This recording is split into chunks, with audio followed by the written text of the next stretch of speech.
Y'all done messed around and pissed Organik off, man. Y'all done stole that man Blackout and turned it into band, man. Now, I'm on a serious note, man. Is URL's band a spinoff of Blackout? Let's talk about U2 is the third and last trip. Welcome. At A14, meet X20.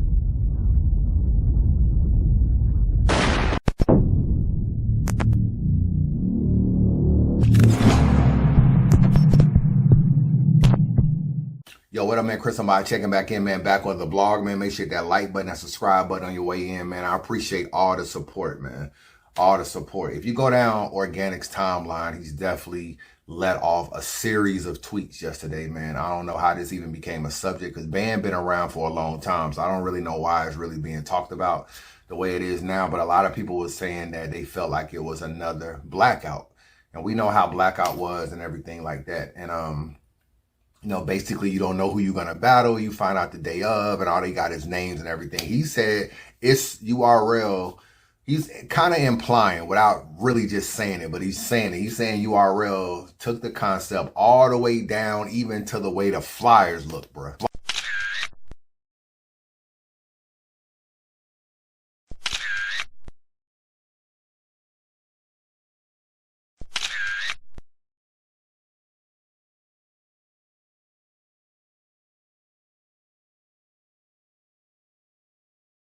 So he was pretty much saying that, man, and a lot of people went to the defense, man. A lot of people went to the defense. So if you ask me, did URL take from the Blackout idea? Absolutely, man. Absolutely they did. You know what I'm saying? A lot of people take in battle rap and build on concepts. And build. Right now it's a blogger. His blinds ain't looking too good, but right now it's a blogger that's taken from me right now.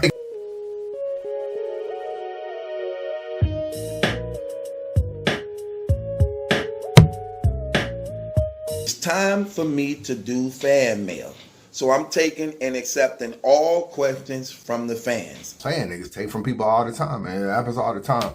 Yes, I do feel like they did, man. And you know, I'm not really upset about it. I don't feel like, you know, URL did any egregious thing or anything per se.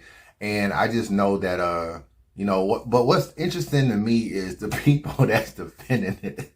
Because Emerson Kenny is like, he set out a tweet. I really rock with King of the Dot, but this is completely different, and you know they gotta chill and all this kind of stuff. First of all, Emerson Kennedy, you damn near work for URL, bro. You know what I'm saying? So we already know where you stand. Tony Bro was defending it, saying that the rollout is different. Tony Bro, I rock with you too, but the rollout really don't matter, bro. The rollout don't. Excuse me. The rollout don't matter. The concept is still the same. And let me give you a little backstory on URL and King of the Dot, because you know I was in that circle with URL pretty heavy and used to talk to them a lot. And even though you would see them at events and support each other, there was never, I don't really feel like URL and King of the Dot ever really rocked. I didn't feel like that. And a lot of it stems from the fact that they never liked the fact that King of the Dot would book their type of battlers, URL type battlers. I'm talking about DNA, Conceited, Charlie Clips, Arsenal. Who else will go over there and battle? Averb. And it's for two reasons, bro. These are the main two reasons. It really wasn't so much that they went over there and battled, because, you know, it's free country. You go over and do your own thing. It was these two reasons. URL battlers will go to King of the Dot. And a lot of times they would lose, bro. I gotta be honest with you. A lot of times they'll go over there and lose. You know what I'm saying? So they would hurt their stock, go over there and battle, oversaturate themselves. You know, a good example of that is Averb. Averb went over there. I think he lost to Ilmac. I think he lost to Caustic. He kind of hurt his stock a little bit. Then he would come back over to URL. They would come back over to URL, and their stock would be lower, because this was a time when there wasn't a lot of battle rap events. URL would do maybe, you know, 3 to 5 events a year. King of the Dot would do 3 to 5 events a year. And if you did bad in a couple events, your stock plummeted. So URL didn't like the fact that their battlers' stock would plummet by going over there to King of the Dot. So that was one thing they didn't like. Another thing that they definitely did not like, bro, is that a black battler would go to a white league and charge less money, but then come back to URL, which is a black league, and charge more money. That's something that really, damn near really disgust them, man. And they really didn't like that at all. They'll be like, oh, you know, he's asking us for $10,000, but he'll go battle on a white league for $3,000. And they didn't really like that, man. And I think it became a little tit for tat. So not only do I feel like they took the Blackout idea from King of the Dot, I almost feel like they probably did it purposely, bro.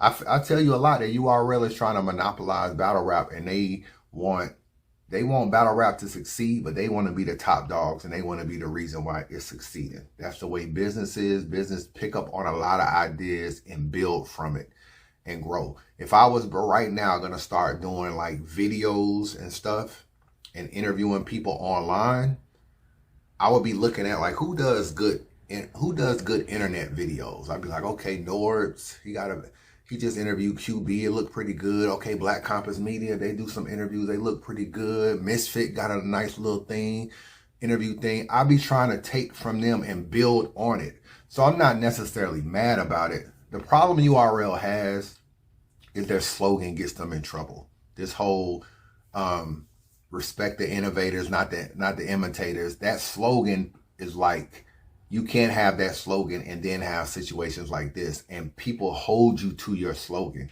because you say it so much. So I don't feel like it's a problem, but when you look around, so URL did Ultimate Madness, King of the Dot did Grand Prix. Okay, these are two different tournaments. Grand Prix been around a long time, way before Ultimate Madness was. 2-on-2s, you got Marlo and Shuffle T. Those guys, those guys used to battle on King of the Dot and overseas and stuff like that. Do 2-on-2s. It got popularized because URL started doing Double Impact and started doing 2-on-2s, and DNA and K-Shine kind of took it and ran with it. But 2-on-2s is nothing new. Even both farm systems were different. So URL had the PGs and King of the Dot had Prove Yourself. And then they changed it to, I think, Ground Zero or something like that. That was before PGs. So King of the Dot had a farm system where they would bring battlers up before they got to King of the Dot. And it was before Nora started the PG system, but the PG system got popularized and it became like, oh, the PGs are the big thing. So I think from King of the Dot standpoint, they probably feel like a lot of their ideas are being taken from and being built upon. That's the way business is. So I'm not necessarily mad that URL did it. I do feel like their slogan gets them in a lot of trouble. And I'm surprised people are defending the Blackout and ban. It looks pretty obvious to me that the concept came from Blackout. I mean, knowing how URL is, I wouldn't be surprised if they purposely did it. Because this is one thing I do know. URL got so tired of them taking their battlers. If you notice, none of those battlers from King of the Dot would battle on URL. URL used to never get those kind of guys except for Disaster. Disaster versus Rex was like the only time a KOTD battler had came over there. And then all of a sudden, they brought Sharon over. Remember when Sharon battled Shotgun Suge? I know for a fact, bro, that one of the reasons why Sharon came over there was because they was like, okay, you keep taking our guy, we'll take your guy. So it's that little tit for tat thing. So when you look at a band, could they be like looking at Blackout like, okay, this is a pretty dope idea. We'll just expand on it and we'll blow it up. We're the bigger company. We have better promotion. We have more subscribers. We're the bigger league. We can take an idea and expound on it way bigger than you and almost rebrand it over your brand. So yeah, I definitely feel that way. And I see Organik, he's put out a lot of tweets, man. And he's been saying that he feels like he's worked on Blackout and people are acting like band is something new when it's really the same concept, all the way down to the flyers, all the way down to the promo and everything like that. And I think what bothers him is that when the promo for band dropped, I think people looked at it like, wow, like we haven't seen this before. You know, Battle Rap got a lot of new fans, so I'm not saying everybody felt that way. You should have realized it's been a band before. It's not the first time it's been a band. But Battle Rap has so many new fans that you're like, okay, band, wow. I think people are looking at it and kind of shocked at the concept, and they're one-rounders and all that kind of stuff. So I think it got a lot of publicity online. And Organik sitting back like, yo, this is Blackout. This is all this is Blackout. Like, why y'all tripping on this? Like, why y'all acting like somebody's reinventing the wheel when we really did the same thing? And one thing I want to say, man, I do want to apologize to Organik because us as battle rap media, myself included, did not do a good job covering King of the Dot tournament. You know, somebody gonna win 100K, whether it's Paz, whether it's McMyron, whether it's Lou Cypher. I think he's still in it because they're gonna redo that battle, whether it's Bill Collector. You know what I'm saying? And I just feel like it's gonna change somebody's life. And throughout the, you know, another thing that Organik was complaining about, because somebody was like, the reason why we don't talk about King of the Dot is because y'all don't have enough events. And Organik was like, bro, we did a tournament for 32 weeks this year. Every week there was a battle. And it's like, y'all keep talking about we not doing battle rap events. We do battle rap events every Sunday. It's just y'all not talking about it. Y'all not tuned in. So, but I don't feel like the media did a good job of covering it. Shout out to No Mercy. He's a blogger that actually covers King of the Dot. I know I went to a King of the Dot event. A lot of y'all don't even know that, bro. I went to a King of the Dot event. I pulled up to the King of the Dot tournament twice. One in LA and one in Atlanta. So I went to the King of the Dot event, and one of the things I talked to Organik about was like, yo, where did we drop the ball as battle rap media? Yo, what up, man? Chris, somebody checking in, man. Here with the man of the hour. What's good, Organik? It's good, man. I'm hoping man in more than an hour. I'm just playing with y'all. How you been, man? I'm good, brother. How about you? Explain to people why we here. King of the Dot S1, man, the S1 playoffs. So, you know, we had a 28-week-long season. Top 16 rappers that came through out of the 48 are now here for elimination playoffs for 100 ranks.